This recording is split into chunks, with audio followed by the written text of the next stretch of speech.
You know the day destroys the night, night divides the day. Try to run, try to hide, break on through to the other side. Break on through to the other side.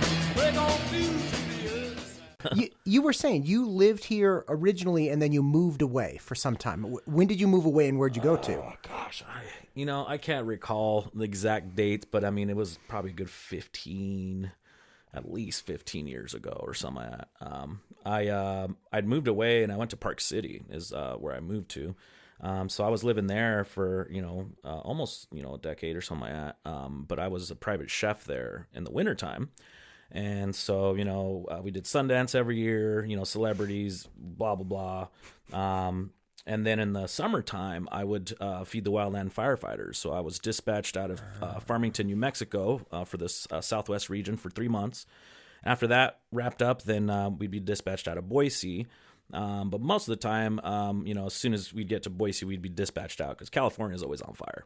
Right. And so we spent a lot of time in California and Southern Oregon type scenario. So I did that in the summertime, and then I would always have kind of some downtime between the tail end of summer and then the beginning of the winter season in Park City. So then I would just travel and then just kind of work randomly wherever, just learning stuff and whatnot.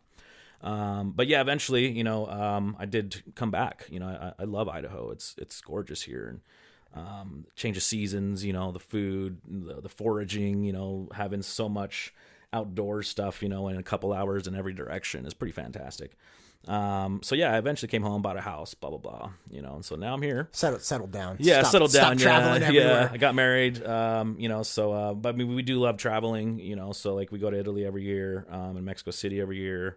And then, other little trips in between. But, yeah, that's how I refill my cup, gotcha. Is, getting out there and traveling. And I mean, when you travel, you just eat so much. So, it just kind of gets those juices going, Yeah, it's kind of like if you were, like say I was a painter, right? And I just kind of stare around and hang out in my little community. If I travel around, obviously you see different things. Sure. And then it inspires you. So I have to imagine as a chef going around traveling, especially to of all places, Italy, you get a huge wave of inspiration when you get back. Oh yeah, man. I mean, I love traveling so much, but it makes me appreciate my home so much more. So like when it's over, it's like I'm ready to go home. I'm ready to go see my cat, ready to be at home. And just get dirty at the farm.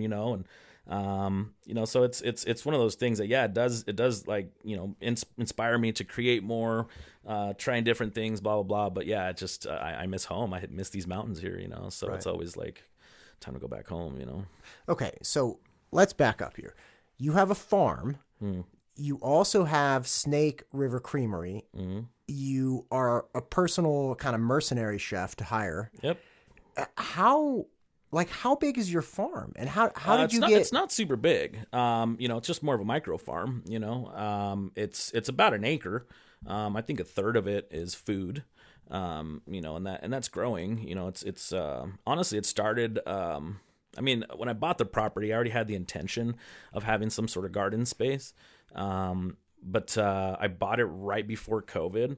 And so then when COVID happened, there was a discrepancy at this place that I was working at, and they were paying me way too much money, and then the whole COVID thing happened. And so I was like, well, I'm going to play stupid until time comes around that I'm going to have to answer for this. And so all I did with all the money that they were paying me extra, I put it all into the farm. And so, got skid sters and, terraform things. I made berms and, so I just sunk all that money into that, and I was like, well, the only thing I can do to help is helping the people directly in my community, my friends, family, and the thing that everybody needs is food, good, fresh food. And so that was kind of like the start of that whole scenario. And it kind of became more of an obsession, really. And, everything that was going on outside in the world, I just was like, I don't care. I'm going to just focus on what I can control in my life. So that was just, growing my own food, man. And I did that, really well. So now, it's fun. I've kind of, as things have been picking up for me in the business, I have to juggle what I'm going to do, if I'm going to put more time in here or there or whatever, so it's like, there's days where I'm like, gosh, I have to do all this and it's like a burden, but after I get into it and it's all right, I remember why I'm doing it, and at the end of the season, when you have all that wonderful produce, it's like totally worth it, Right.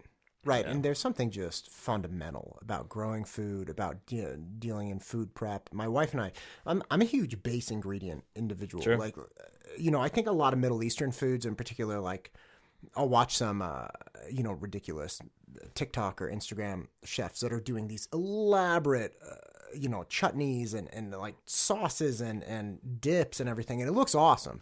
But it's like 27 steps, right. and that's just to get this one thing, right? Like I thought a port wine reduction was laborious, but it's like when you have to roast things and then like shred them and then right. it was too much. It's not the type of cooking that I can get behind. But for me, it's kind of like, look, how good can you make? Like, man, sometimes rice and beans. Like, if you do them just right, dude, like my wife does the Spanish rice, and we do our own beans. And like if you salt the beans. One of the things, right. like, there's such a nuance to it too. Like and again, I really like making my own beans, but I realized over the years of doing them, it's like, look, you can't salt them too soon, you can't salt them too late, you can't do too little, you can't do too much. It's technique, man. That's what everything's down to is technique. If you hit that sweet spot with the pinto bean and you do it just right, so we would throw these like big birthday parties. Yeah, wild. People come up, they're like, oh my God, how did you make these? And it's literally beans and water and salt, but done just right. And they're like, these are the best beans we've ever had. So it's like my exploration into food and preparation is really like, look, how can we take something that's super simple and make it as epic as possible? Absolutely. Right. And I know that seems overly simplified for a lot of people, but nah, man, that's real. Like, so what I always tell people is like I like to let the ingredients do the talking, like I don't like to over process things either, you know what I mean? So like if you just have the right ingredients, the right components, and you bring them together, I mean it's really simple, like I'm a meat and potatoes kind of guy, you know what I mean? So like I love vegetables, and I feel like vegetables just don't get the respect they deserve, and I think that kind of has to do with, the whole industrialized scenario, and after the war, everything was being made in a can type scenario. So like, I mean, canned vegetables are like the worst representation of a vegetable. My grandmother, God rest her, boiled. She would do.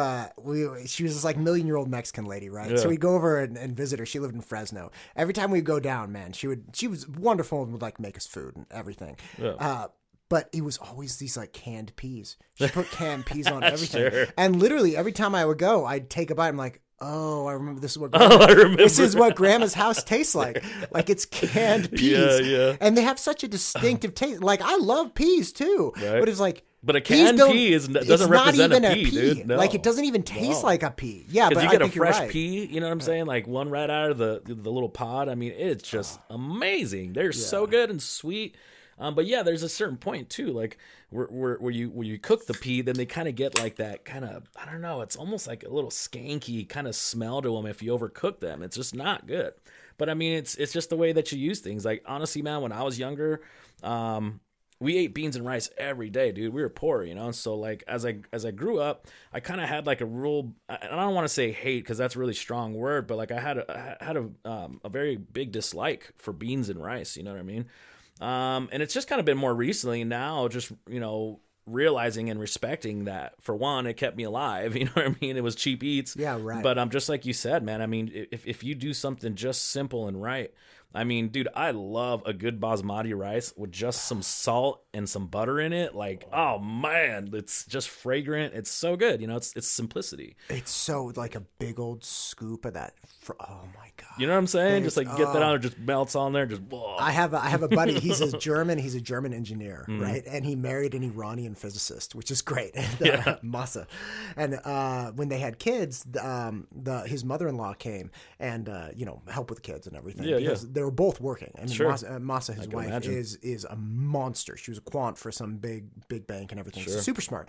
But the point is, the mother-in-law, made all this Iranian food. I was like, dude, is she doing that like butter rice? And he's like, oh, you betcha. Like, yeah, he literally gained 15 pounds when she would come because she would just crush it with this like incredible food. Yeah. I've been really digging like the Middle Eastern flavors right now. So like I'm gonna be doing an event at the Shakespeare Center out there. So I'm gonna roast a whole lamb, but I'm gonna do it like Iraqi style, and so I'm gonna do a few side dishes with it and whatnot. But yeah, super stoked, man. Like I love those flavors, man. So like I got this. It's kind of like a history book and cookbook, but it's called. I think it's called something of the Garden of Eden or something like that. But this woman, she's like a historian and also like a cookbook writer. Sure. But basically, she's taken like recipes and stuff that she's collected over the years in her research, like Sumerian tablets that are like original cookbooks and blah blah blah. But Right. So you have these recipes, but then there's also like the story behind it, where it came from, how it became, and whatnot. It's really fascinating. So I've been reading that recently right now. But I mean, I read a lot of books, man. But like that definitely kind of gave me that little inspiration, to kind of do a different type of spread, because doing like the whole animals too, like that's like a really, I mean, at least growing up, it's a really special event. You know what I mean? Doing a pig in a pit, or doing a goat, or that type of thing. It was always reserved for like those big celebrations. Sure. And so I mean, you need a lot of bodies too to put that stuff down. absolutely, yeah. And I mean, I think it also builds or it gives you that feel of the community type of thing. You know what I mean? At least for me growing up, it was always like a big family affair to getting together and doing that whole thing. And so that's kind of one of the reasons that I'd got this piece of equipment to start doing these whole animal roasts, because I love the community feel and like bringing the people together, and it's like respecting that animal too. You know what I mean? Like I feel like especially in the States, like our meat supply is kind of faceless. You know what I mean? It's like people don't want to like believe that it was a little creature, you know what I mean, that had a face, and you know what I mean, like that's something that needs to be recognized and respected, and I think having the whole animal and you see that face, you know what I mean, like it makes it real, you know. And right. I always, whenever I do a pig or a lamb, and some people get weird about it, but it's like I always say prayer. Absolutely, like I always thank the animal, because bottom line is we're all celebrating here, and this guy did not want to be dinner today, right. And you ever see that movie Inside Out? It's a Pixar movie. It's like I don't think I have. all about they pump out little essentially it's this girl that's growing up from being like a toddler to a teenager, and things when she's younger are either good or bad, right? So you have like a happy little memory orb. It's all about like her feelings in her head and her memories. So, and they're represented by these little balls, right? So it's like a happy ball or a sad ball, right? And that's kind of it. But as she gets older, the climax of the movie comes when you essentially get a multicolored ball, where it was happy, like she loses this hockey game. She misses the game-winning shot, and she's super sad. But her sadness drove her team to come over and celebrate her for being who she was and attempting for the win, and really made her happy. So it was this multi-emotion thing. And that to me is always the whole animal experience, which is, look, it's such a great thing. I did a whole pig for a buddy. He had his 30th birthday, and then he asked me if I'd do a pig. I said, sure. And his dad said, like, dude, if we're doing 120-pound swine, like we're going to do a family reunion. So they lived in Sacramento. They had like this volleyball court laid out. We had this whole pig. A guy came in. He also did a lamb, which was really awesome to see. But it, again, such a intense community celebration. Absolutely. And to understand that the center of that is this animal who had to die. Right. So again, multicolored, it's very deep feeling. For right? real, It's man. not just like for me, my first experience in slaughtering an animal was a little pig. So we had met this couple just really randomly, and anyways, they invited us to their farm in the Dalles in Oregon, and so we spent probably about a month over there. Leading up to the slaughter, they were like, you want to feed the pigs? And, I was a kid, and so me and my little brother's like, yeah, that'd be great, So we spent, weeks feeding these pigs every day, and there was just one in particular pig, was the only one that when you pull his tail, it would curl back up. And I don't know how we came on the name, but we ended up naming him Friggy. And so the day came that it needed to slaughter the little animal. And so it was this Cuban family, and so the guy's name was Rolando, and he was like, go choose a pig, And so all the pigs, like, I feel like they knew what was going on, you know what I mean? And the one that like lagged behind was Friggy. And I didn't have the heart to tell Rolando, no, man, not this one. You know what I mean? And so the pig, I mean, he knew what was going on, you know? And all I could do was just sit there and watch, you know? And so Rolando jumped in there with like this big old butcher knife. And I mean, it was brutal. I mean, it wasn't like a easy death for the poor animal, you know? But he ended its life with a sledgehammer, you know? And it was just like brutal, like cut his throat, bleeding out.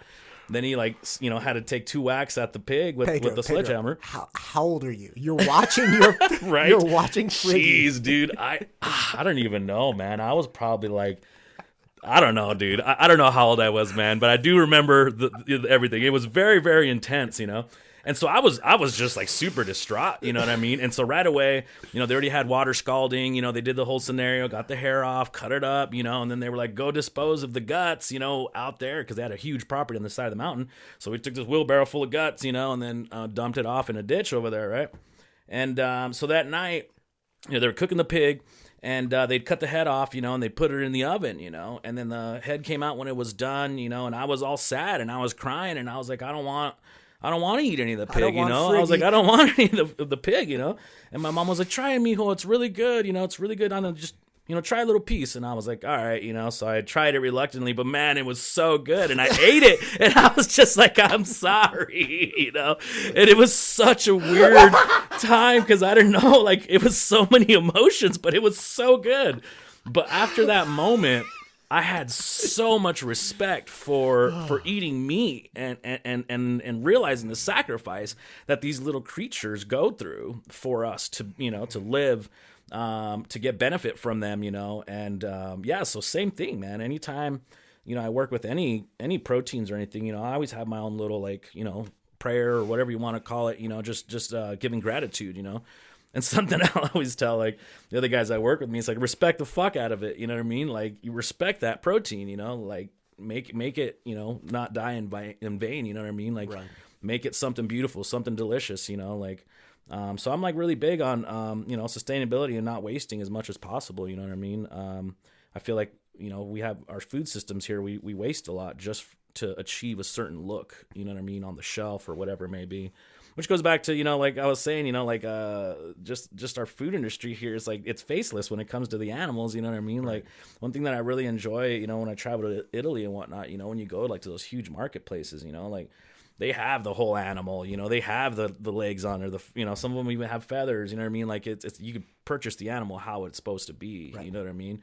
And it's just really different, you know, of how they perceive, you know, food to how we perceive what is food here. You know what I mean? And I feel like a lot of the stuff we do have that's cheaper is just crap, man. You know what I mean? Fast food, all that stuff. You know what I mean? So that was another reason too of like wanting to have like the garden, you know, it's just to eat better and try to, you know, live better. I mean, I can't say that I always eat, you know, the best, but, you know, like, look, nobody's perfect. Exactly. You know what I mean? But it's all about balance. Right. You know what I mean? Right. There's an aspect of I had a relative pass away recently, and I was speaking with my dad about it, and I said, "Look, you know, how's everybody doing?" And he's a physician. He said, "Look, when I was a resident, we had this term that was something like do everything or something of that capacity, and." Essentially what happened is you have somebody who's been fighting, whatever ailment, right? Could be cancer, could be, you know, infections and losing limbs and stuff. It's like, and they get to a point where they just can't do it anymore. Right. And everybody knows that. They know that, the hospital staff knows that, and they're ready to go. And he said what would happen way more often than it should is an estranged relative would appear on the scene, right? Like a sibling that didn't get along with them or a child that was estranged or something. And they had unresolved tension with this individual that was sick. And so they would say, look, do everything you can. And so here this person has been fighting for a long period of time. They're in pain. They're like all kinds of needles and tubes and everything. And now this, you know, other individual who's kind of recently come on the scene, who hasn't been engaged with this for the last several years or whatever it is just throwing the kitchen sink at it. And I think that's actually in some way related to some degree to the removal from the farm process, which is life and death are so fundamental. When you're eating McDonald's, you don't think that this thing died and you're going to die sometime. Right. You're just thinking, I have this thing I'm eating.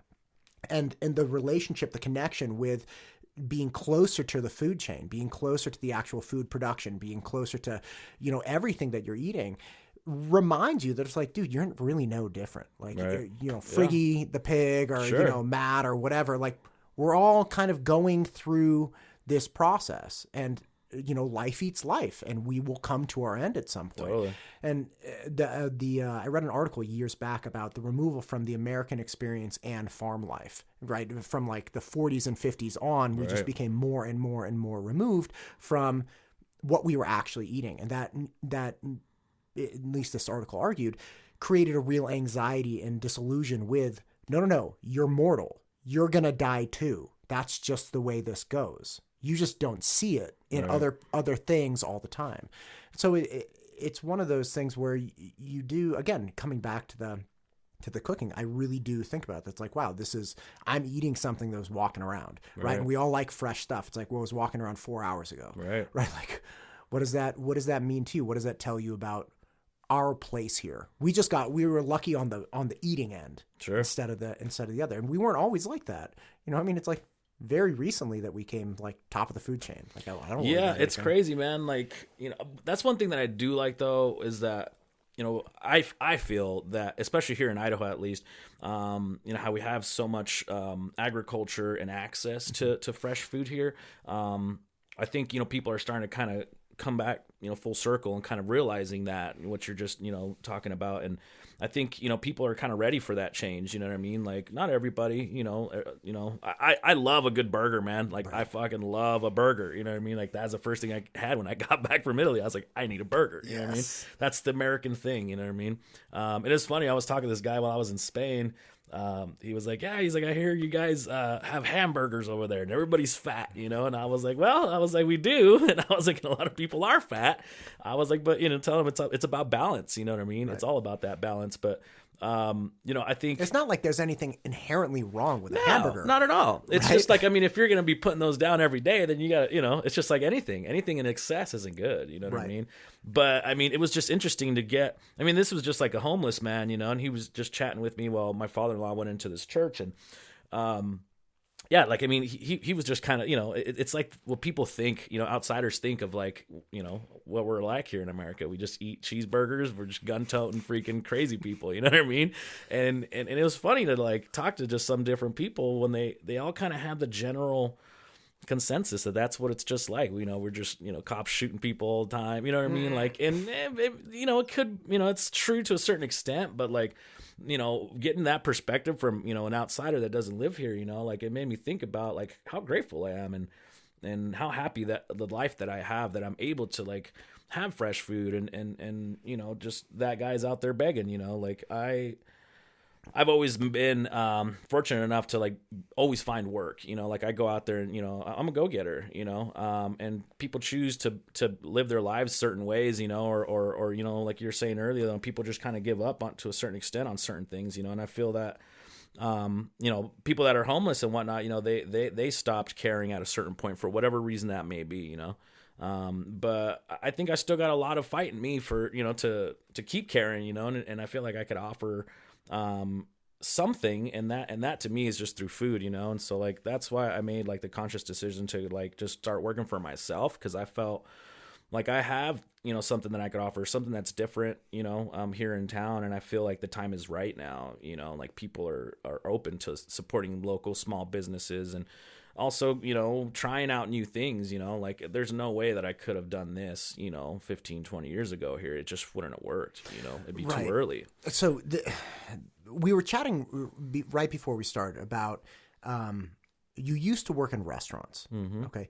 Help me understand how you went from that to where you are now, because there are restaurants everywhere, but I think in the last 3 years, there's been this, obviously COVID changed a lot of things for a lot of people, but even preceding that, there was a shift away from being beholden to the institutions, right?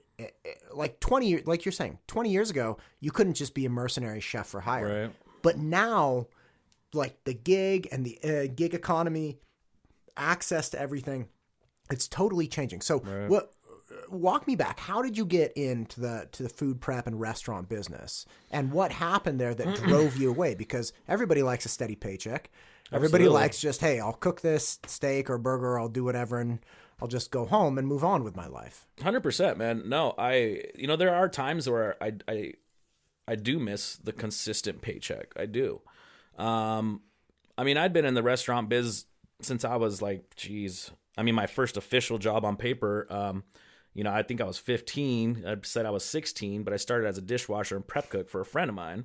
And then, it had always been kind of just like, light prep work, not like a career per se. Sure. Did a lot of different things. I've owned a few different businesses and whatnot. And at the time I, had a window cleaning business, and Tamarack was being built. I had the contract for all of the cabins that were being built up there to do all the cleaning of the windows that were being put in. So they'd put me in a cabin up there, and I was just working up there. It was dope. I was making so much money. At that point, I had just always eaten just like what my mom's, had showed me how to make, just Mexican food, very basic stuff. But I went to this coffee shop, man, and there was this Bon Appetit magazine there, and had this really awesome steak on it with a compound butter. And I was like, wow, that looks good. And they'd written on it with a Sharpie, free to a good home. And I was like, all right, I'll take that, And so I went and did some shopping, and I was like, I want to make that, whatever that is on the cover, right? So I learned a bunch of stuff just from making that one recipe. And so then I was like, wow, I want to eat like this all the time. There was so many different flavors I had never, tried. Just the ingredients that went into the dish. There was, I didn't even know what shallots were at the time. I was like, wow, shallots. They're like the onion's weird cousin. Yeah, I was just like, what the hell is a shallot? And I was walking around, Winco looking for stuff. But anyways. Dude, my wife always makes these shallot leek things. I'm like, God, I hate cutting shallots. I don't know why. They're a little tedious. Like I just they're like a cross between like garlic and onion, and I just hate every second. Anyway, keep going. So anyways, I ended up reading this magazine.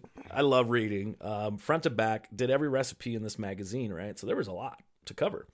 And so I was like, man, I want to eat like this all the time, and I want to like jump in, like I want to learn how to cook like this all the time.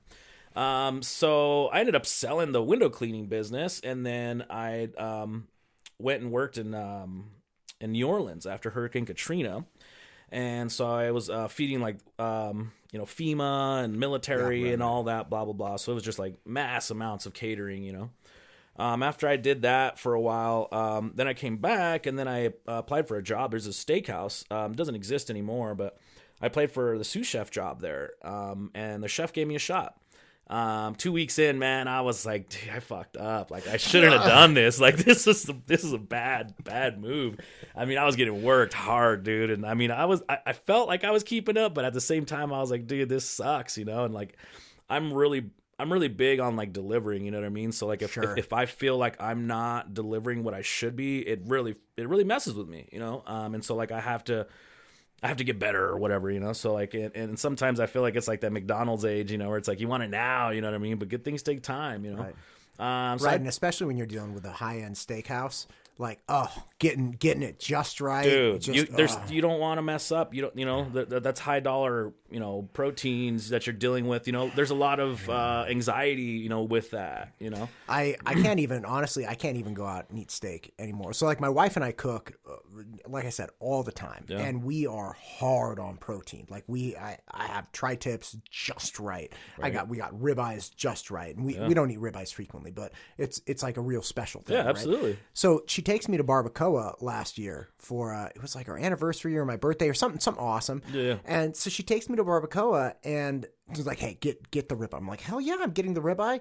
And somebody had told us about the stone, the hot stone, right? And I was like, I'm not really into gimmicks. Like, look, if you're telling me we're gonna do cheese, what is that? The hot cheese fondue shit. Yeah. So like I grew up, we would do we had this like forever old fondue set, but we would just do hot oil and meats and things like that. I never messed with the cheese and the roux, so forget that. Anyways, but the point is, I was like, I'm not into like cooking my food unless it's like fondue, right? Sure. But I was like, all right, fine, I'll give it a shot. I like medium rare. I don't know if you're like a well done guy, but I'm a big medium rare dude. And they bring it out, and it's easily medium well. Yeah. And I was like, well, I mean, it's sitting on a hot stove. Well, like, and here's the thing. That's the other thing. Like, they had it on the rock, and I was like, dude, there's no pink. There's no pink in here at all. Anyway, so she's like, just instantly, all right, we can comp you or we can regrill. And I was like, look, I don't want to be a dick. I don't. This, first off, this is like a $70 steak, sure. And like, I don't go out frequently. I'm like, look, if it's not too much of trouble, I would actually like another one. That's just. Whatever, it's a special event. I kind of want the way I want it. You're paying customer. She's like, no problem. We'll get it on right away. It'll be like 5 minutes. Well, like 20 minutes later, my wife's food is half eaten and totally cold because she didn't want to eat. Sure, right. They bring it out and it's just purple. And I was like, oh God. So now they just rushed it, didn't cook it. Right. So the point is, I can't mess. I can't even mess with steaks outside the house anymore because I'm like, if you screw it up, I'm going to feel bad about it. Because like here, talk about disrespecting the animal. It's like Waste, he gave this rib. Oh, totally get it. It was a burn. Anyway, so you're getting worked. You're getting worked at the steakhouse. Go back to that. Yeah, dude. So, I went and told the chef, I was like, dude, I made a mistake, man. I was like, I don't know what I was thinking. I was like, I thought I could handle this job, and he was like, what do you mean, man? He's like, you're doing great. He's like, I know it's a pain in the ass. He's like, but just stick it through, man. He's like, you'll get more comfortable, He's like, I think you're doing a great job. And I was like, for real, that was not what I expected to hear, honestly. Like, I mean, I sometimes I'll be a little hard on myself, you know what I mean? Because like I try to be like, hold myself to a certain, standard. And so, I mean, it definitely like calmed my nerves, and I ended up hanging out there for, a couple years, and I really learned a lot while being there, and it was cool and all. But, as I think about it and the places that like I've worked and why I left, I feel like at the end of the day, people get comfortable, they get comfortable with you, working, doing what you're supposed to, blah, blah, blah. And so then they just kind of expect it naturally, you know what I mean? But then it starts where they get too comfortable, where they start being disrespectful or kind of negligent to just like, your life, you know what I mean? Like in a lot of places towards the end, I just don't like being treated like I'm an object or I'm help. You know what I mean? Like I show up to work happy and I'm there to put 110%, you know what I mean? And if you're going to disrespect me or treat me like lesser than, then that really hurts me, man. Like it I guess I'm a little tender boo, but I pour my heart out in everything I do, and if I can't just get just some simple respect, then it's like it eats away at me, you know what I mean? And then I'm not giving 110%, and then I start having thoughts of like, oh, I'm not going to do this or that because of XYZ, and I just don't like being that way. So then a lot of the times I would just be like, you know what, it's time for me to go. It's time for me to go on the next chapter, right? So I did that, multiple places, and then more recently, I opened up a wine bar in Meridian. I won't say where. Is this like a secret wine bar? No, like no, it's not. It's just out of respect. But I mean, the owner was very unrealistic, and I set up everything great, blah blah blah. Things were going good, and I was just dealing with the way that she wanted to do things, and so she had pitched to me that she wanted to do, she wanted high end, blah blah. Like, dude, that's my forte, son. Like, I'd throw it down, dude, and so. I was like, I'll do whatever, blah, blah, blah. So I, put together this menus and all this stuff, and then when it came down to pay the bill, then she would make it such a pain in the butt. And it got to the point where like, I felt like I was married to this woman and we would just fight all the time. And I was like, you know what? I was like, this is not what I signed up for. I was like, you're the owner. You want things done a certain way. I was like, I'm going to do that. But when I do that, you need to pay the bill. Like, that's just the way it works. Right. You know what I mean? And and I was like, and I'm not going to fight with you just to have certain, things met, and I had a lot of my own personal equipment and stuff there, which I just got tired of it. I felt like I was putting more into than what I'm getting back, The restaurant business is such a, it's brutal, the bro. Margins and what people want. Like, you're talking about an owner wanting a certain unrealistic experience. Just, it's right. So and then they're stressful, dude. And you might say like, hey, look, we can put all this stuff together. That's going to be $20,000. And she thinks initially, yeah, look, whatever it takes, we're going to make it happen. You deliver. And then she's like, well, I thought I was getting more for $20,000. It's like, it drives this me took months. Crazy. Like, what do you want to it's do? Just like, are you kidding me right now? Yeah. But yeah, so, and then for a while I was like, you know what? I need to work. You know what I mean? Right. I need this, like the pay was decent. It wasn't great, but I mean, it was decent. I was like, I could deal with it. The schedule was all right.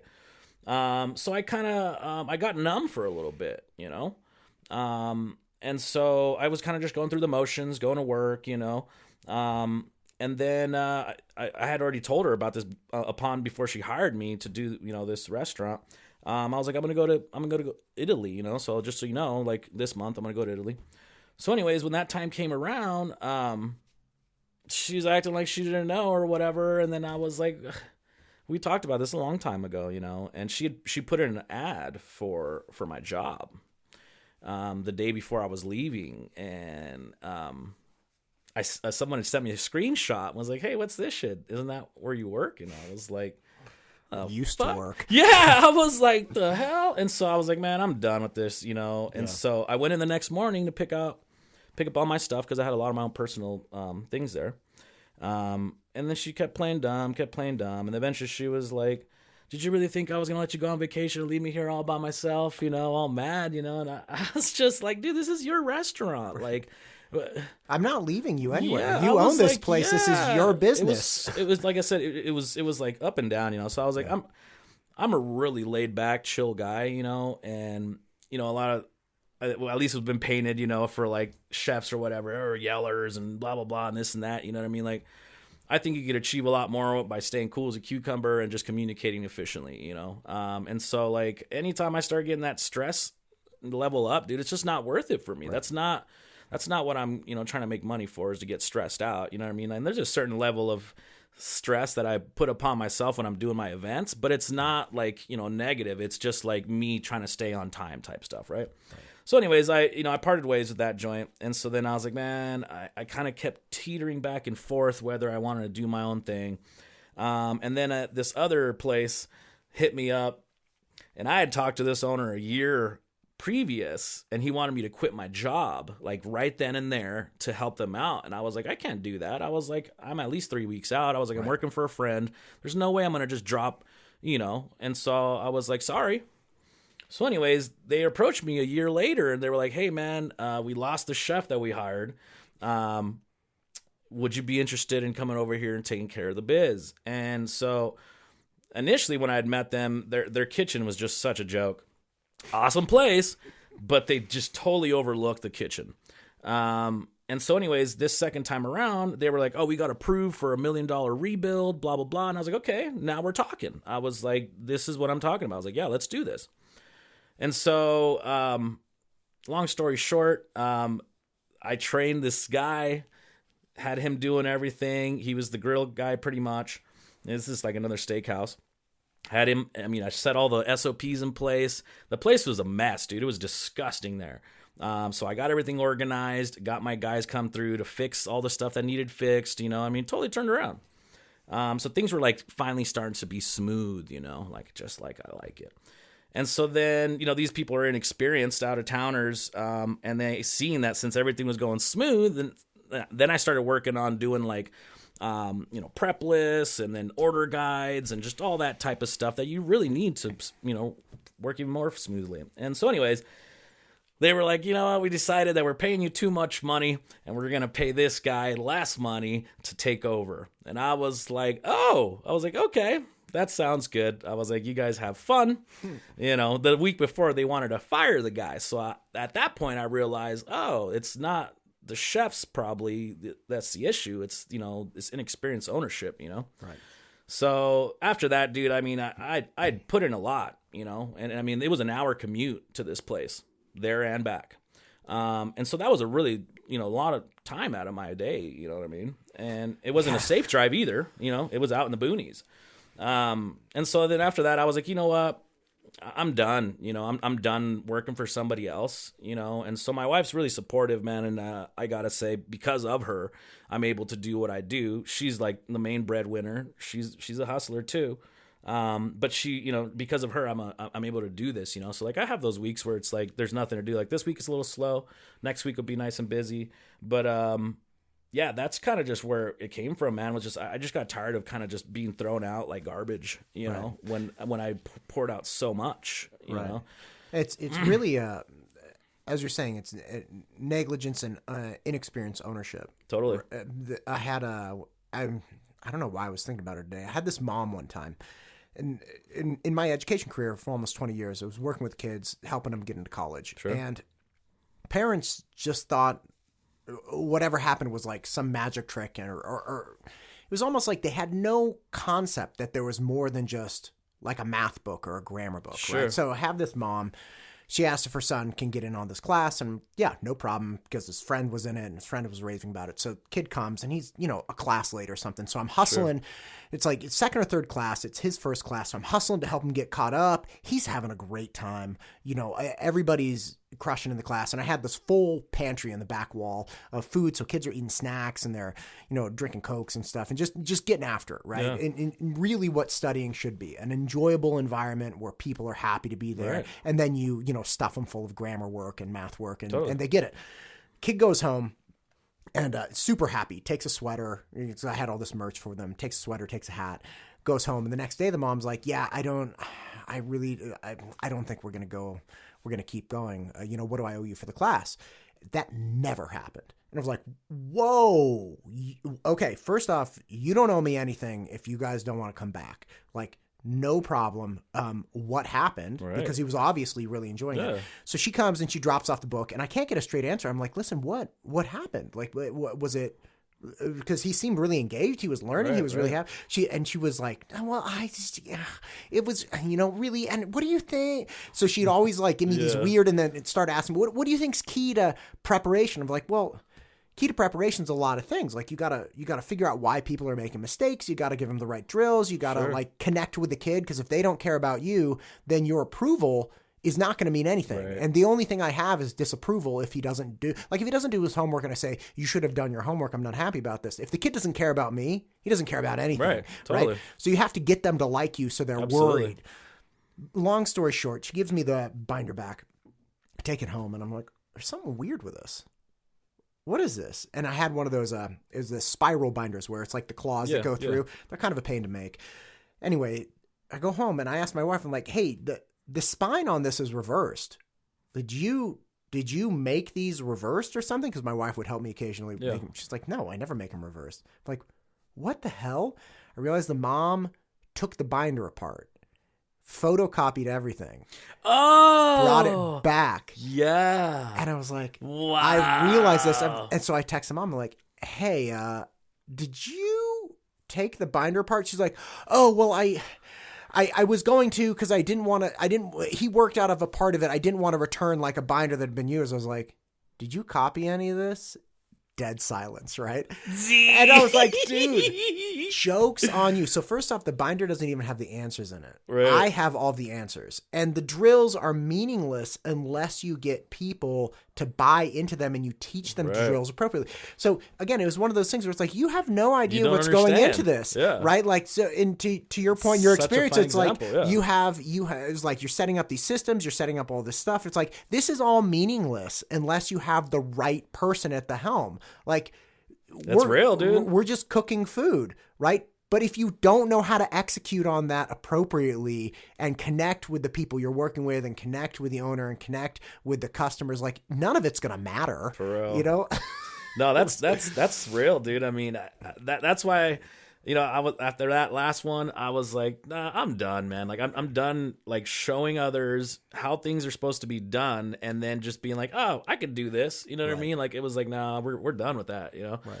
And so, yeah, it's kind of just started from there, man. And I mean, it's like I said, it has its highs and lows, right. But I have to constantly be out there and doing things, So like this year has been kind of, I mean, it's like testing me this year because, I am full time on my own, and then I have, the farm to kind of take care of too. So like, I have to really juggle of like, okay, like today, I should be doing some stuff on the farm, but I had some other things come up that I have to take care of. So it's like, well, I'll go ahead and do these things, but my wife keeps telling me, "You need to make more ice cream. You need to make more ice cream." People are hounding me about it, and people have been hounding me about it too. And it's like, I know that I got to do that, but then it's like, I got other stuff, you know what I mean? Yeah, so It's like, it's like, what do I make more important? Right. I mean, it's all important, but yeah, that's kind of where I've been like having my little troubles right now is like, where do I put more, man, when you're a business owner, there are never enough hours. Exactly, man. I'm always like, I need a doppelganger, Right. And it's frustrating too because there's so many things that somebody may not value. Like you make ice cream, right? And everybody loves the ice cream. Okay, but there are 9 other things that have to happen in order for you to successfully make that ice cream. Right. And nobody values those 9 things. They only value the 10th thing, the ice cream, right? And there's a lot that nobody thinks about the behind the scenes, really. Right. You know what I mean? And it's and I get it. You know what I mean? It's I always call it like the McDonald's, fast now. Who cares how, it gets there that fast? You know what I mean? It's like, I just want it, right. And that's kind of the thing too, like where I kind of stopped doing the pickup thing was because like, man, multiple times, like, I'd have appointments with these, different folks and then they just want to show up or, they, like you said, they show up, a couple hours later or, that type of thing. And it's like, dude, I'm not here all the time, like I have other stuff going on, I mean, there was even one point where there was like this perfect scenario that happened where I had a woman call me and tell me, hey, my sister's going to go pick up the ice cream at this time. Right. And I was like, okay. And so then a woman shows up and says, hi, I'm here to pick up my sister's order. And I was like, oh, okay. You're the sister. This is the sister, right? So I didn't even give it a second thought or anything. And I give her a bag of ice cream. A few minutes later, another woman shows up and she's like, I'm the sister of this person. I'm here to pick up this order. And I was like, what? So then I had to go like chase this other lady down and do a switch. And it was just like, man, I was just like, I can't, I was so frustrated. I was like, you gotta be kidding me here, What are the odds? Yeah, I was like, what? What? I was like, yeah. So I was like, that's it. I was like, I'm just not gonna, do that scenario. So then I just made it to where, I like delivering it better. It makes it so much easier on my end, and I'll just contact the person, be like, hey, I'm gonna be over there in X amount of time, right? And it's super and simple, yeah. But yeah, not everybody, wants to have it delivered to their house. Strangely. I don't know. There's some people that are like, no, I don't want you coming to my house. Like, I'm an ice cream dude. Yeah. I'm like, okay. I was like, I'll meet you anywhere. Like they're like, well, I can't put an order in. Meet me at the bank. Yeah. Where there's security. I can't put an order in, because it requires me to put my address in, And I'm like, yeah, because it's for delivery. And well, I don't want to put in my address. So I'm like, okay. I was like, you can just tell me what you want and then I can meet with you. Yeah, okay, that'll work. This is really intense. Yeah, like it's just ice cream, dude. Like, but I'm like, okay. I was like, yeah, I'll, You don't have a business license, like. I was like, I'll drive.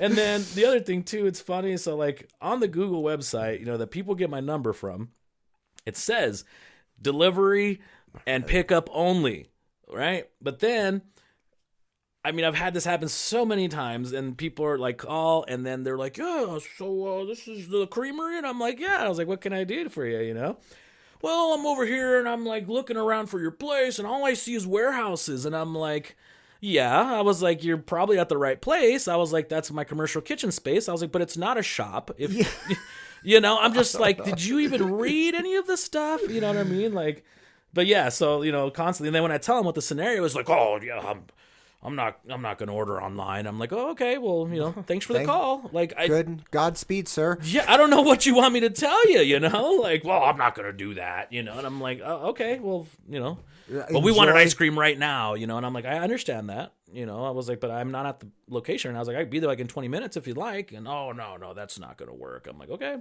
And I get that really weird, like, like. They're angry. Yeah, like they're angry. They're not getting it right then. Some rocky road or something. I want it right now, Like, I'm like, well, I'm sorry. Like, it's a delivery scenario, and it's usually within an hour I can get it to you, But yeah, I get these really weird kind of vibes, from the scenario. So it's like, It's almost like when dealing with the average consumer and they hear good things about your service or your product or something, they get like mad when it's not like instantaneously available. It's that them. McDonald's thing, dude. Yeah. It's like you want it like bam right now, like yesterday. You know what I mean? And it's like that's what kind of trips me out too. It's like I mean, it's not everybody, you know what I mean? But I've just been having, like, every once in a while, like, I will have those people that are like, Right. well, we wanted ice cream right now, and it's like, well, I understand that, but I can't help you. Yeah, Like, plus they get you on the phone. Like if they go to Baskin Robbins and it's accidentally closed for some reason, they're not going to call someone and then get mad on the phone. Like I wanted ice cream right now. that's how they are too. It's like, but we wanted ice cream like now. And I'm like, I will listen, sir. I'll stop what I'm doing and I will drive 20 minutes That's what I to tell 'em. personally meet you and deliver this ice They're cream. like, They're "Oh, like, no, that's 15 minutes too Yeah, late. I I'm needed like, ice cream in the okay." next 300 seconds. so, I just try to be as cordial as possible and be like, hey, well, maybe we'll see you next time, but yeah, next time just order it online and I'll have it right to your doorstep, like it says on there. I wish I had spelled it out in red. Yeah. When I first moved here, so it was like the second night we were here. Mm-hmm. Right, we got here like 6:00 the first night, and it was January, so it was already dark. And next night we're like trying to unpack, and I'm like, look, I'll just go get some just pizza, just whatever. Sure. So we go to Papa John's, right? Yeah. And there's this guy working behind the counter, and he had this Mandalorian tattoo on his arm, and I was like, oh, fuck with this guy. I was like, what do you think about Mandalorian? Right? Because I love Star Wars, right? Like, big fan. And so I strike up this conversation. His name's Zane, right? Mm-hmm. Zane's a super cool guy. So talking to Zane, and he apparently moved from Orange County like 20 years prior. And I was like, well, do you miss anything about, Orange County here? Because, I mean, I think this place is great and whatever. Sure. And he was like, yeah, I miss culture. And I was like, you miss culture? Like, what do you mean? All right. Now, again, I walk out of that, getting my, Papa whatever pizza. Sure. And go home and eat our, cheese pizza. I'm like, Zane misses culture. I didn't understand what Zane meant until the next night when I attempted to order Chinese food. And I was like, okay. So we go order from this restaurant. I'm out of respect, I will not name it. But I go, and moves are hard, and it's my 3 boys and my wife, and I was like, listen, I'm gonna get a ton of food. It's gonna be great. We're gonna we're gonna eat Chinese out of the box. Like it's gonna be great. Dude, we had to throw all of it away. Like I got this hot and sour soup. I ladled it out of the container and I dropped it in the bowl, and it was still in the ladle shape, like it was gelatin. It was like, it was like it's, but I don't think Zane's comment was entirely fair, because the longer we were here and the more we kind of like truffle hounded out little spots, sure. It was like, oh, Boise Thai noodle, fantastic, right? There are a couple pho places. I love them, right? There are spots. It's just not every single restaurant, right? And you were saying right before we started, it didn't used to be that way. No, man. It was bad here, dude. It was really bad. Like I said, a lot of places just had the same menu. Like everybody had the burger, everybody had the Reuben. It was just very, very Cobb basic. salad. Yeah, there's the Chinese chicken salad. You know what I mean? Like everybody had the same stuff. All the bangers for in town, right? Yeah, so it was very, very. It just wasn't diverse, and I always hear people like, oh, don't Californicate Idaho, and always talking shit about all these outer towners moving in here. And I get it. It's driven the price up of things, blah, blah, blah, whatever. But that shit happens, and it's inevitable, But and Californians moving here didn't cause 9% inflation. No, it's not just Californians. It's people always look for a scapegoat, Right, sure. But people don't really look at the big picture because of all the outer towners coming here. That's why we have great selection of restaurants now compared to what it used to be. It's those outer towners that are bringing that, that different flavor, that different vibe out here, And I appreciate that. I welcome people moving here. It's like it's bringing more, diversity and culture here. It also brings a demand. Oh, right? Yeah, absolutely. 100%. Right? Like if you want more than a Reuben and a Cobb salad, then, if enough people come and they're like, hey, I'm dying for some Kung Pao. Yeah, like, totally. Can somebody make me a good fried rice? Eventually a place pops up, it flourishes, people pass it around. And it's great. Like, I'm telling you, if you like Thai food, Boise Thai noodles, Like, where's that at? Dude, it's right on Chinden. It's fantastic. Go south on 55, take a left on Chinden, and then it's like 3 minutes up on the right. It is this little spot. Is it in that shopping complex? Yeah, there's a little tiny shopping complex, and it's one of the spots in it. They have this incredibly. That's in between Cloverdale and 5 Mile, then, right? Is that the? I believe so. Dang, yeah, I haven't been in that shopping mall in a long time. But I mean, like so I went there for lunch. The first time I went there, buddy's like, "Hey, found a good Thai place. Come check it out." So we go there. They have this Thai coffee. totally great. Nice. I ordered the what is it, ngok soup, the coconut milk soup, right? They bring it out and it's like 2-tiered thing. I was like, what the fuck? And they had some kind of heating element underneath it, so it stayed hot. I was like, nice. What's going on here? The presentation was fantastic. The restaurant itself, very well done, beautiful. This waitress, every time I go there, this waitress is in this incredible blue dress, right? Different dresses, but they're all almost always blue, and they have these like blue backlights. It's like somebody is really trying here. Dang, I'll probably go there after this. Oh my! I'm telling you right now, and the food good. is on point. So again, I think you have enough demand that people are starting to be like, okay, let's take a shot. Like this might work, and that's great, right? Like I think that's a wonderful thing. Hell It just Absolutely. increases. You have more variability. You have more options for people, and I don't know. I mean, I understand people don't like out of town people moving in, but it's like, what are you going to do? It's unrealistic for people to, be that way. You know what I mean? Like it's bound to happen, man. Like we're still, pretty small when you compare, the population of Boise to any other metropolitan area. You know what I mean? We're the biggest city in the state, man. Like this is a pretty small city. When you compare it to other like, big cities and whatnot. I mean, it's getting bigger or whatever, but I welcome it, man. I mean, the people coming here are allowing me to be able to exist. I feel like, and it's great here. It's awesome. Like here, man. going to downtown. We went and donated gifts to the Children's Hospital downtown right around Christmas time, and then we went to the warehouse. Just a bunch of people off my street. We're like, let's all go somewhere we can eat. So the warehouse has all the a bunch of different stuff. Yeah. So we roll down there, but we have to park like 5 blocks away. It's dark, and we all got kids running around like crazy. Man, I didn't feel anxious. Oh no, for dude, it's super. second. It's super safe, man. Oh, I mean, it was wonderful, dude. I can't really think of anywhere where I don't feel safe. Downtown area, and you can't really say that for a lot of cities. You know what I mean? I think Boise's pretty awesome. People say that like Nampa and Caldwell is like this or like that, but like I mean, every time I try to compare like our home, whether it's Nampa or Boise, wherever, I compare it to other real cities, man. And this is a really safe place, a great place to raise a family. I mean, it's not that bad, know. And I mean, more people coming here, it is driving the cost of things up, blah blah, whatever. But it's like, I don't think complaining about it's doing anybody any good, Right. And I mean, I feel like people are a little too aggressive about it. It's like, you don't know in this place, man. Yeah. We're all gonna die. Yeah, we were born. We're gonna die. Totally. We're here for a brief period of time. You made this whole pig. So first up, talk to me about pop-up dinners, because these seem to be like sniper culinary events where it's like, I'm going to do a very specific thing at this very specific location, and it's going to be awesome. But you also don't have the bird, like you did a whole pig Mayan style, right? Which I want to hear about. But I was thinking about it, it's like, why is that so cool? It's like, because you can do that. You can share this experience with people. You can give people a taste of something without having the burden to like, okay, I have to do a whole pig every single night.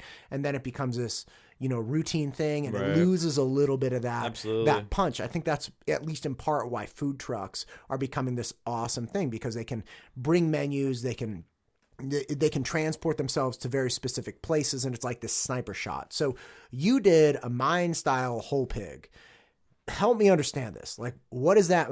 You also said Iraqi food and Cuban style stuff. You're really into like national kind of cuisine.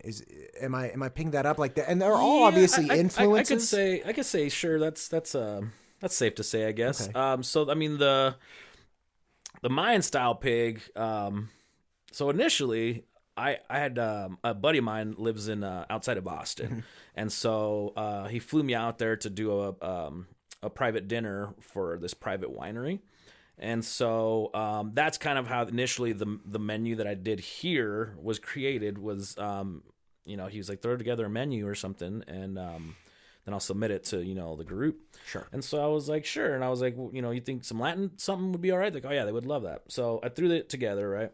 And so then they approved and everything. Then he flew me out there. And so that was the first time that I used this particular piece of equipment. It's called a cajachina. I don't know why. I mean, I have to Isn't it La? Cajachina. It's La Cajachina, right? Yeah. So it means the Chinese box. Yeah, you right. know, but which is weird because it's a Cuban style of cooking. Right, because you put the charcoal on top, Yeah, which is it's a Cuban, basically like a Cuban oven. Yeah, it's basically like a Dutch oven, a bigger yeah. Dutch oven is Yeah. you know what the scenario is. But I used like just like a very basic one when I was there. So then when I got back here, I was like, man, that was pretty awesome. And I felt like people would enjoy it, especially, I mean, my vision initially is that I wanted to do something like this somewhere with an awesome view, something, just screams Idaho, whether it's outside, wherever, you know what I mean? That was like what I'm envisioning and eventually would like to do. Somewhere dope, right? With the nice scenery. So anyways, I got this box, and, I mean, it wasn't cheap because I'm the type of guy I like to get like the best and one and done. You know what I mean? Like make sure that it's gonna last for a while. So I was like, well, I'm gonna get the best one they have. So anyways, I picked this thing up. It wasn't cheap, and so I was like, well, I got to put this thing to work, right? And so I have these girlfriends that just open up a non-alcoholic bar, and so we'd been talking back and forth. Let's do something, and so I was like, well, let's just do a little pop-up dinner thing there. And so the pop-up dinner thing is pretty fun because it's limited time only, you know what I mean? And you're only going to get that one time. So it's like, it'll disappear afterwards, you know? Right. So it's like elusive. It's like a story on Instagram. Yeah. It's like, it's gone, it's like, oh man, you should have been there, like I said, there's highs and lows, man. And so like, I put in, a lot of effort into this. I mean, it was an awesome spread. Everything was great. I was happy with everything. But you win some, you lose some, I ended up in the hole from it, I didn't get too many people to bite, and it's just those things, man. Like, I'll do these things to try to, make some money, you know what I mean? And so like, you just roll the dice kind of, you know? I'm really fascinated with like marketing, and so like my wife does like my marketing on the Instagram and all that social media stuff. I kind of fell off of it a while ago, before I met my wife, but she was like really pushing at us, doing marketing through there. And so I was like, all right, I'll agree. I was like, but I'm just the face and you're managing this, and so she's like, all right. So she's been doing a great job or whatever, managing that whole scenario. But yeah, so I don't get involved with it too much, besides just being the face, but that is absolutely one of those big things where you're doing a big event like that. And as incredible as the food looked, it was like, and again, I found out about it too late. We already had like family dinner lined up where I was cooking all this food. I was like, dude, I would love to be there and get after that pig. Dude, I mean, it's awesome, but like, it's difficult because like things have to align. It's not like being the mercenary doesn't mean like, this is the thing, the departure from the institution where it's like the restaurant has a name and a location and people know there's food there. Right. And so it's like, well, if you want my customers to cook for, you have to come work for me, and you can step outside that, but then there has to be like a robust marketing engine behind it that helps people realize like, oh, he's going to be here at this time and this is what's going into it. And it's tricky, tough. man. Yeah. It's tricky, dude. And I mean, I everybody that I talked to, I was telling them about it too. You know what I mean? Like, to me, it's like, word of mouth and talking to people, like that's a pretty big one for me, So yeah, I feel like we did everything that we could. I mean, you could always do more. But it's just, you win some, you lose some, Right. I had a great time, I invited, some friends and family. We all had a good time, it was awesome. But I mean, really, it's just trying those things out, to see what'll work or whatever. But I know that the next one, will be a lot better. And I mean, at the end of the day, we got a lot of good content and whatnot, for marketing and whatnot. Got a lot of good feedback from folks. They're like, oh man, I had plans, blah, blah, whatever, and also like the marketing campaign on it we didn't go too long with it. I think we did maybe like 3 weeks or something, so it's like normally we would do 6, but we kind of just got into it rushed when we got back from Italy, and we're like, well, let's just give it a shot. Right. And then there was like multiple things that happened to where like, so like the pig, when I ordered it, it was only supposed to be like 30 something pounds. It ended up being 50 pounds. So it ended up costing more than what I'd projected. And we made the prices, right? Right. Or did you get it from a I got it from a purveyor. Oh, gotcha. Yeah. I'll have to get the contacts from you because every time I do pigs, I try to get as close to the farmer as possible. Sure. Yeah. And I mean, I've got a few local pigs lined up and stuff, and that we'll be doing, going into the summer season and whatnot. But yeah. So I mean, the pig ended up costing more, and then I ordered shrimp for one of the dishes, and I misunderstood my fish guy, and I ended up getting like 15 pounds more of shrimp than I needed. You know what I mean? So yeah, dude, I was like, God. And so I was like, and I mean, I still owe the dude money for that.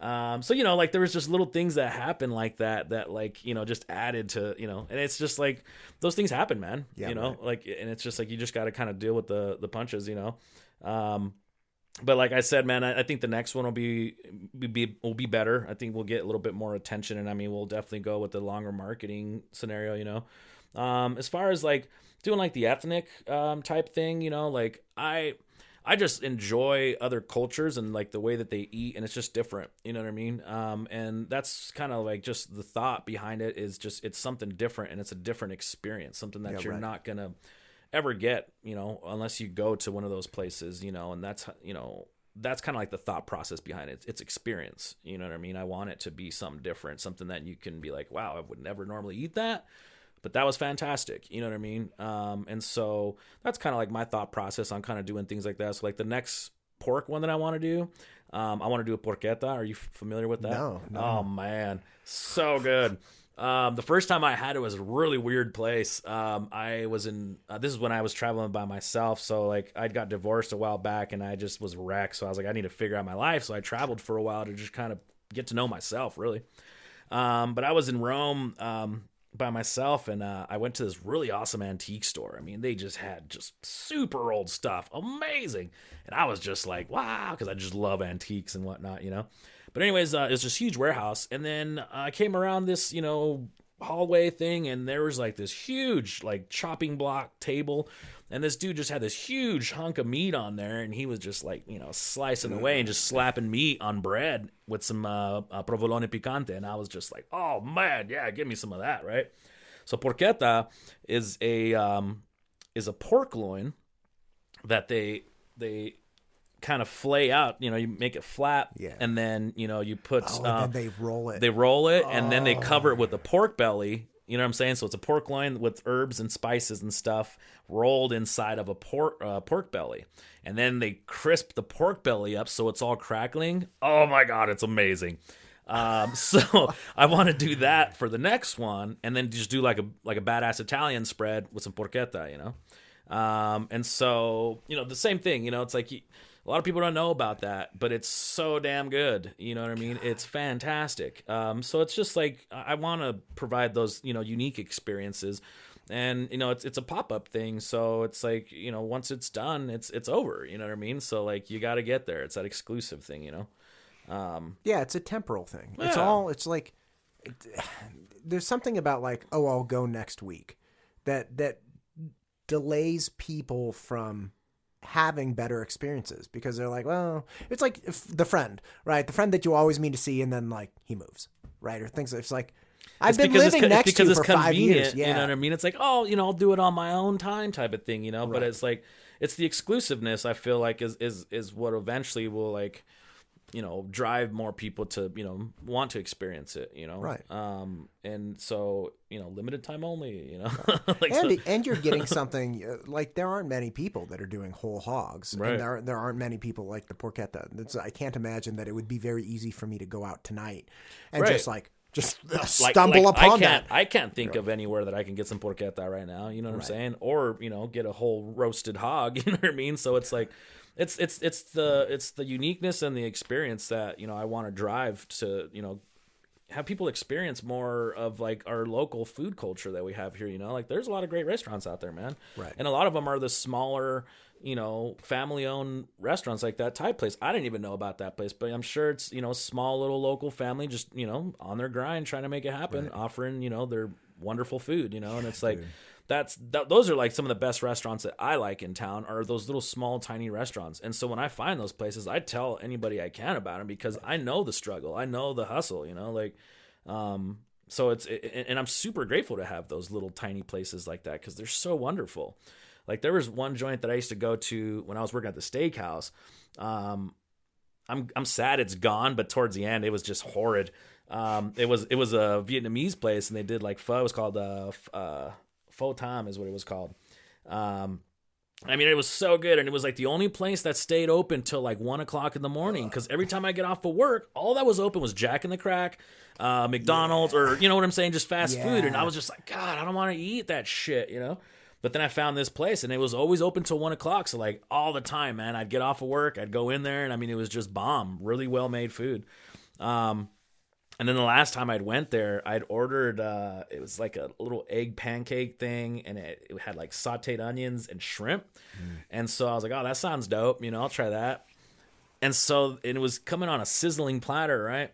And before the shit even hit the table, man, it smelled rancid. It was rancid ass shrimp on a sizzling platter. And I was just like, whoa, dude, like my nose, bro, my mouth, like it's like a curse sometimes, dude. Like I'm really grateful that I have a great palate and, you know, good sniffer and stuff. But like there's times where I wish I didn't, because I could just taste the gnarliness of whatever the scent may be. But yeah, that day, that freaking just, I smelt that sizzling rancid shrimp and I was like, oh hell no. I was like, don't even bring that to my fucking table. They were like, what's the matter, son? And I was like, what do you mean what's the matter? I was like, you can't smell that? I was like, you eat that. Yeah, you eat it I was right like, now. there's no way I'm gonna eat that. I was like, I'm out of here, you know. So I was super bummed, you know. But yeah, like a month later, they got closed down by the health department. I mean, it was on the newspaper and everything. You know what I mean? Dude, you dodged a bullet. Yeah, hell, you dodged bro. a bullet Yeah. shaped like a shrimp. Dude, I was like, oh, hell no, lady. I was like, I smell that. Like, no way. Dude, the restaurant business is hard. I get it, dude. I get it, man. Really hard. But like that type of shit, dude, that you're trying to kill somebody, man. Like that's not cool, you know? Like there's making a mistake. Don't you have compassion? Yeah, there's making a mistake, and then they're just plain not giving a fuck. You know what I mean? Like that was, dude. Like I don't give a fuck. You know, like yeah, those are nasty, but yeah, whatever. You know, like. That's just rude, man. I was just like, hey, I'm never going back there. But yeah, they closed down, you know? So it's like, you know, you have some places. Like there's another... Don't you kind of blame yourself, though, for ordering shrimp from some hole-in-the-wall Vietnamese place? Like, you don't you know, kind of take a little responsibility? No, I'm not. You know, I'm not taking responsibility for that one. No.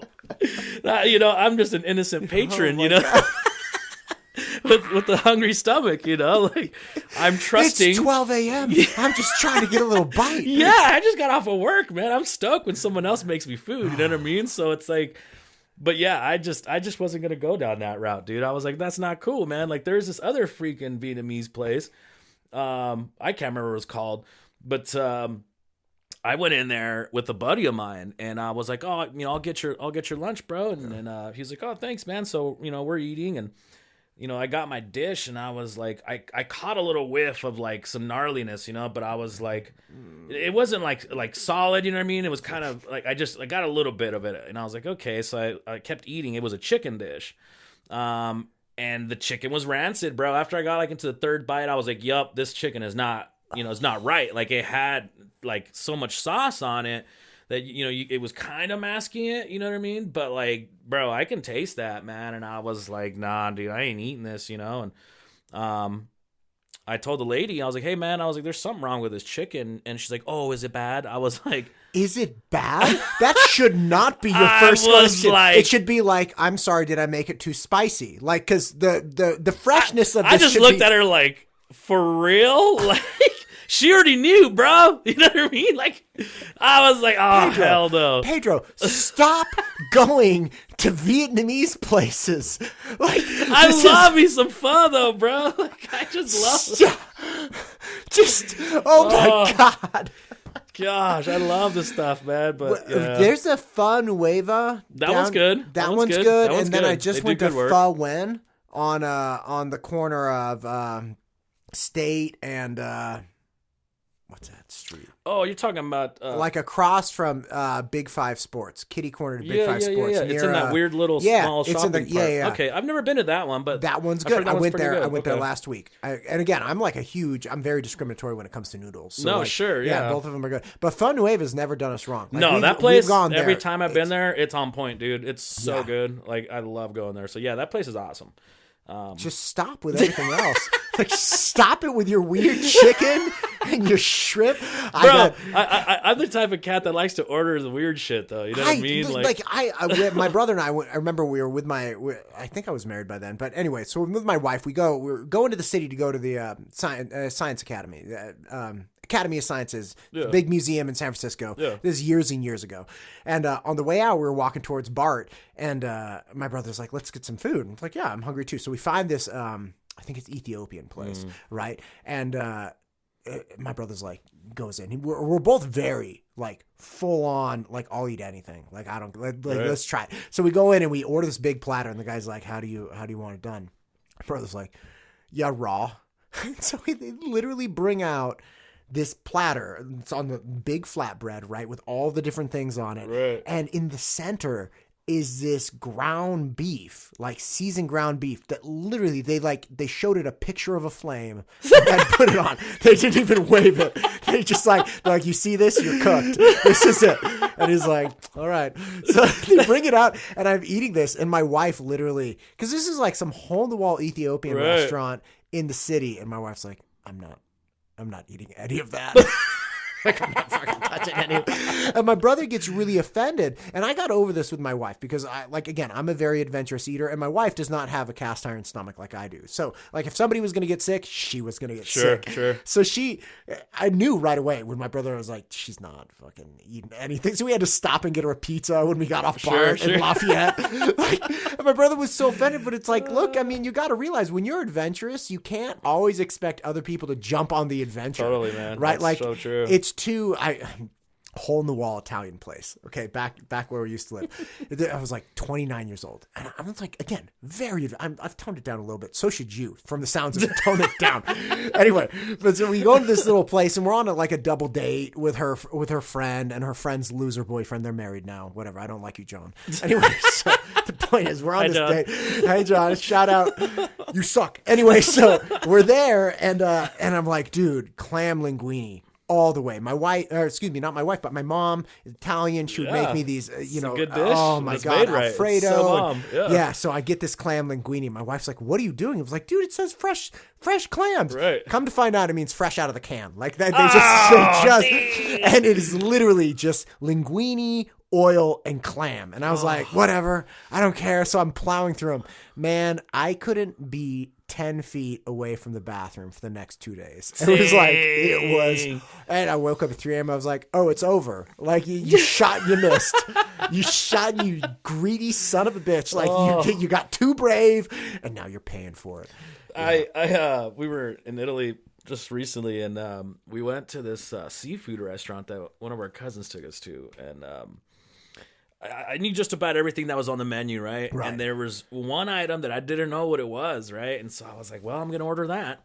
And so it comes out, and at first I thought it was like hermit crabs because, because of the shell, had the little, kind of twisty, spiral type, shell. And I was like, okay, but I was like, oh, wait, it's not crab. So it was like, I think it was like a sea slug or something. And so there was like 2 or 3, and so my wife was like, that looks kind of weird, and you pull out, and it was like the little creature was kind of swirly, like because they twist into it. And I was like, all right, try it out.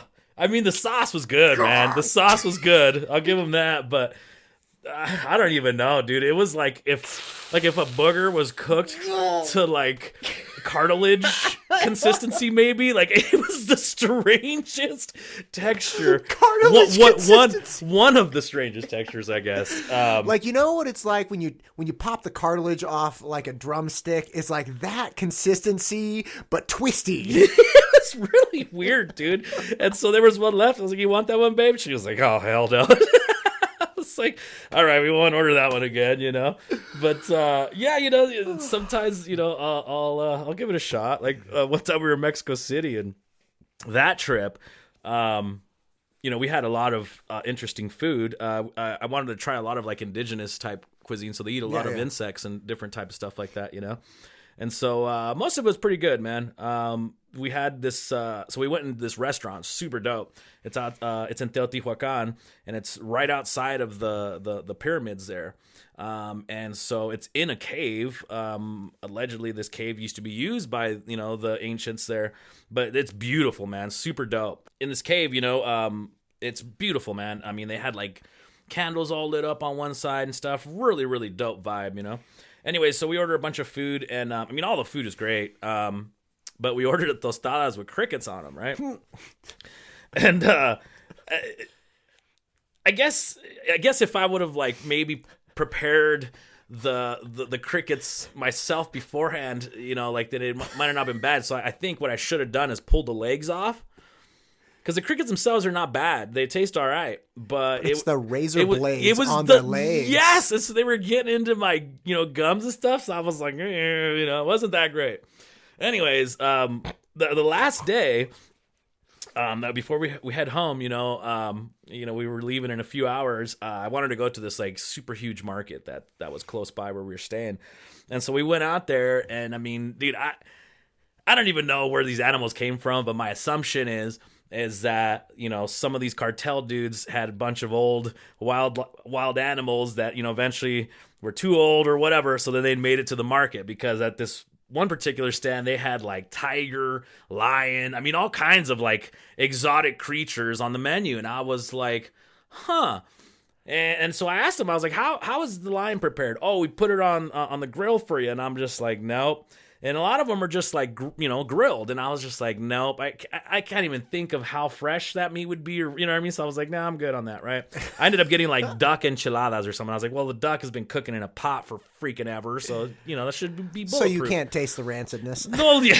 Well, I figure it's, bulletproof, right? It's been, boiling forever. Didn't you see that Office episode where Dwight is trying to convince the guy who buys everything that he can get him like exotic meats? And then he looks at the camera, he's like, they're all goat. He's like, I can get you zebra, giraffe. And he's like, why would you think I want that? He's like, it's crazy. They're all goat. Very similar scenarios. I figure I was like, either it's not the animals it says, or like I said, because I know those cartel dudes have like private zoos and all that kind of stuff. Yeah, you know right. what I mean? So I was like, well, they're probably ill-gotten in any sense. But anyways, I got the duck enchiladas. I was fine.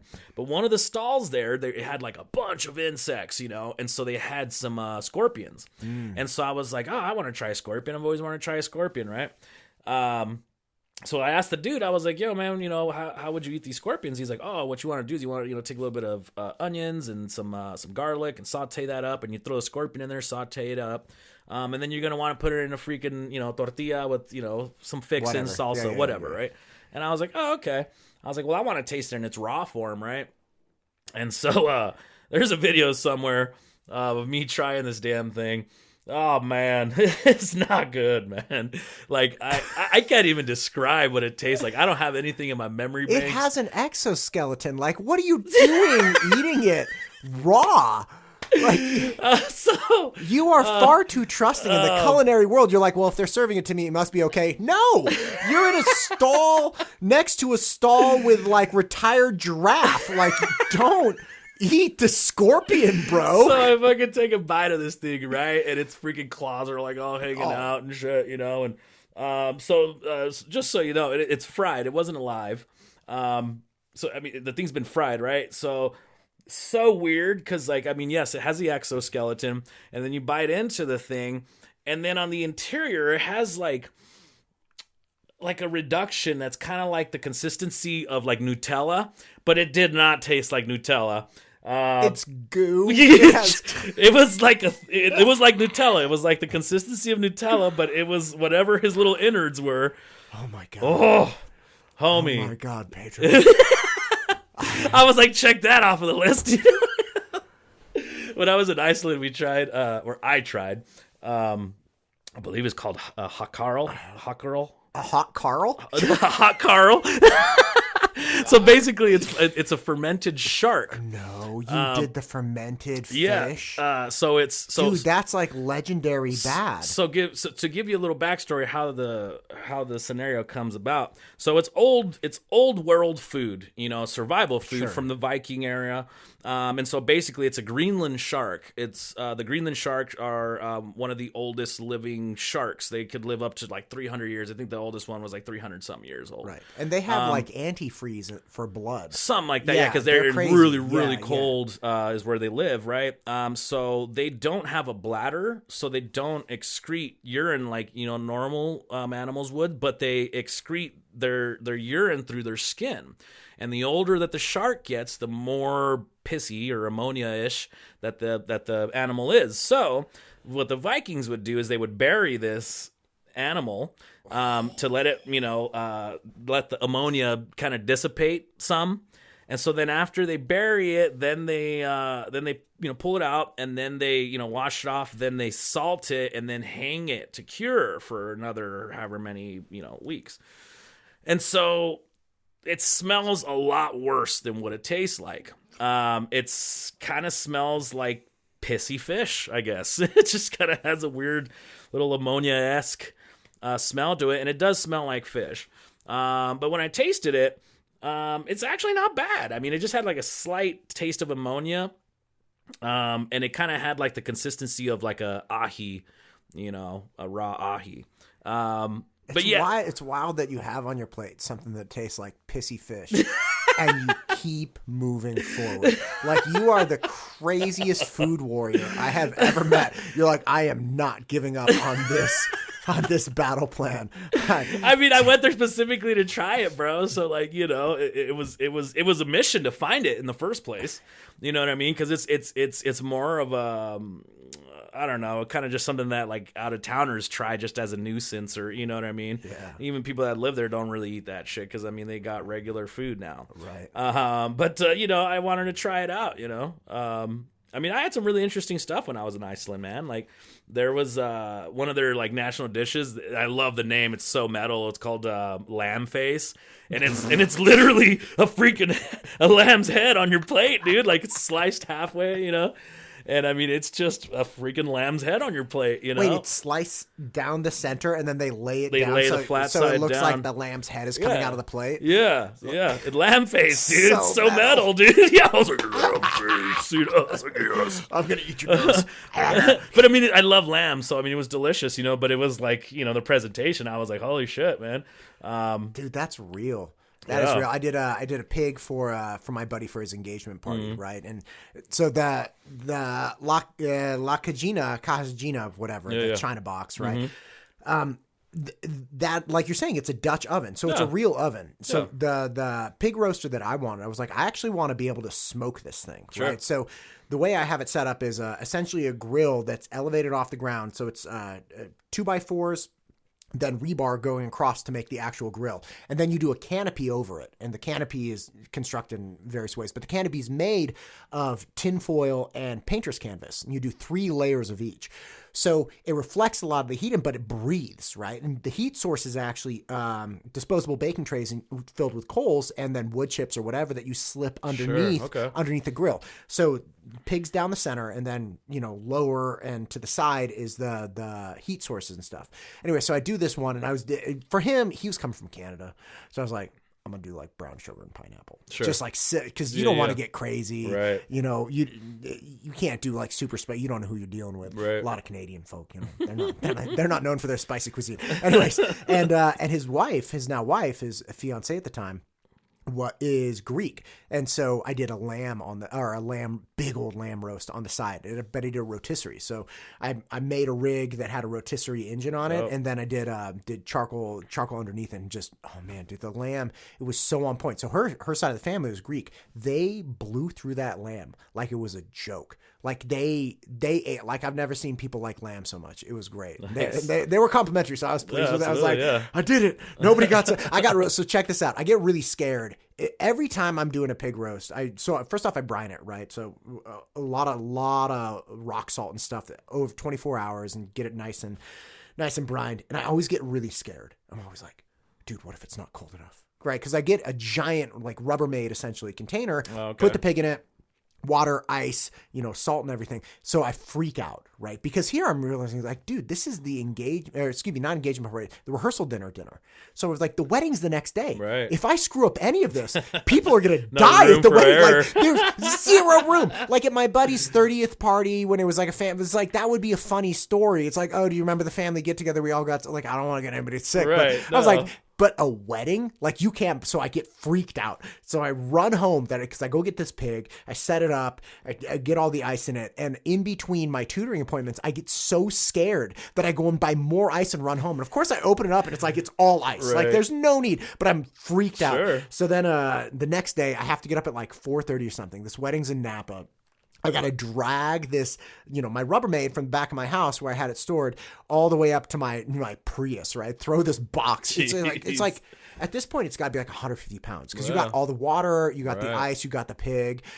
And so I'm like dying to get this box in. Well, I didn't know as I was pulling the Rubbermaid back, it cut a portion of the Rubbermaid container on the bottom. Yeah. So now pig juice is leaking all in my Prius as I'm driving literally 5:30 anymore. I have my Pete's coffee. I'm like, oh my God. And I got to get there because this meal is this evening and it's 100-pound hog, right? So it's got to be on, if it's not cooking by 7 a.m., right, we're not hitting our 5 p.m. our 5 p.m. time. And it was fine and everything, but like, it's such an event, like the horror of being on the hook if somebody gets sick with one of those events. Like it's almost too much. I can't do it anymore. Like you must have nervous steel because I can't. I'm so scared at this point. I mean, for me, it's I get more nervous on my timing issue. You know what I mean? Like that's where I get stressed out now. Sure. It's just like my timing and like if I'm gonna get everything done in time is like where I get like but like as far as like it being not cooked right, like I don't worry about that, man. It's just like thermometers, man. That's you have that in place. I'm never worried about it. Like I've never worried about, can I get this up to temp or is it going to be cooked all the way through? That's always been on point. It would it's because you care though. Yeah. It's because you care. And I mean, it's the same thing. Like for me, like I always get. I feel kind of barfish almost sometimes, like I'm like, oh, I gotta do this freaking gig, and my girl's like, it's okay, babe, I'm like, I know, but it's just what happens, but it's like, it's because I care, I want everything to be good and right, blah, blah, but it's like, I try to not get that barfy feeling, but it's just, I guess it's just part nerves. It's just part of the scenario, but like, because everything has to come right on point. Yeah. It's got to be, because even 15 minutes, 20 minutes, people were like, the salad was over a long time ago, right? Or the meat's getting cold, right? Like you ended up, it's like, oh, dude, that's such a you got to have that timing scenario, and so like, I mean, when I served the pig, I served it like probably 30, 45 minutes later than I wanted to. But I mean, everybody was chilling, having a good time, so it wasn't a big deal or anything, nobody was none the wiser, you know what I mean? Dude, it was just me, like, like I want it to be at this time, you know what I mean? You listen to me, you gotta level with me. First off, you're at the wrong place for a stressed out event if it's a non-alcoholic bar, because you gotta get a drink and chill out. Okay. I mean, we were kicking it in the back, doing our thing, Second, what? Help me understand the non-alcoholic bar. Dude, it's pretty dope, man. So I believe you, but like, what are they serving? So they make their own bitters, their own shrubs. Oh, so they're chemists. Yeah, they're very, very talented women. And so they make their own like non-alcoholic spirits as well. Okay. So they have like a whiskey, a gin, I think a rum or something like that. But it's really, really heavy on the flavor, man. So like their drinks are they're fabulous, man. Like so good. Like every drink has so much depth to it. So I mean, that's wild. Yeah, it's how long have they been there? They just opened up just recently. Awesome. I mean, they had a different location where they were kind of dabbling a little bit, but I feel like they kind of dialed it in now and they kind of rebranded. And this new location they have is really nice too. What's this place called? It's called Free Spirits Beverage Company. Spirits. Yeah. They do really good work, man. Like on Monday I tried the whole menu that she had made for the drink menu for the pop-up dinner, and I mean every drink was just fantastic, man. So good. Like I didn't miss the alcohol, you know what I mean, until I wasn't buzzed. But no, No, a little hip flask. but no, I mean they do such good work, man. I'm a huge fan of gin and tonics, and I don't have them frequently, but I really enjoy Bombay and some Fever Tree. Sure. So if they do like a good, gin and tonic sans alcohol, I give that a shot. Yeah, dude, they do good work, man. I've known them for years. They're really good friends and very talented, and like I said, the flavor for me is like why I love what they do, because like they have a lot of depth, and I mean then they make everything themselves, which is pretty dope. I respect that. Yeah, I'm sure there's a lot of love going into it. Yeah. Pedro, listen, I got to go get my kids from school, man. No My worries, God, we have been rocking through. What a pleasure. Thank you so much for Absolutely, coming, man. making the time. I know you're a busy guy with everything. And again, how can people find you on Instagram? So Idaho Provisions is my The main Instagram handle? Yeah, that's for like the catering and chef for hire scenario. And then Snake River Creamery is the ice cream, kind of little fiasco there. I think my wife does have a Facebook page for Snake River Creamery too. Gotcha. But yeah, that's you can find me on there, or you just Google, Snake River Creamery, and then Not a storefront. not a storefront, delivery and pickup only. But yeah, also the website and everything is through there that you could order. And so like the pop-up dinner tickets and everything will always be through that website for Snake River Creamery. So you just if you go on the main menu there, then it'll show you what we have available. So I also do culinary classes and that type of stuff too. So there'll be culinary classes on there as well. Yeah. That's awesome. We're Farmer Dan over here with the CSA. We're going to be doing some cooking stuff this year as well. It's like just little media content pieces and stuff. Fun. But we're doing old school kind of. We're thinking about doing a rocket stove with cast iron pan cooking. It's like half a cube of butter and ribeye, but like again herbs and whatnot coming from the garden, and then obviously anything else that the idea is that we have. He delivers a basket essentially every week, so it's like okay, what's going into the basket next week? Why don't we do a small like cooking video, just 2 minutes or something, some really easy consumable content on that. It's pretty fun too. Yeah, that sounds awesome. Yeah, it'll be cool. Cool. Yeah, we'll have to. Dope. I have to do this again, man. I'm inspired by your Right on, man. I had a good time talking to you, man. Yeah, for sure. And again, with the pop-up stuff, that's just going to be advertised on the Instagram, Idaho Provisions. Correct. Okay, yeah. great. So either one will it'll be advertised through both avenues. But yeah, we'll be doing another one here soon. So okay, great. Because I don't want to miss this next one because the last one looked fantastic. Bummed I couldn't make it, but whatever you do for this next one, I'm there. And, sweet, that sounds good. We'll definitely I'll give shout outs at the beginning of the episodes to let people know what's coming up. Sweet. Man, I want to hit it. Anyway, awesome. Thanks, Sounds Pedro. good, Appreciate you. Yeah, appreciate you, man. Quick shout out to our sponsor, C Squared Social. C Squared Social is the leading expert in social media marketing and creative marketing. They have fantastic platforms. I have been a client of theirs for some time. I cannot recommend them highly enough. C Squared Social for all of your social media and creative marketing needs. Can you still recall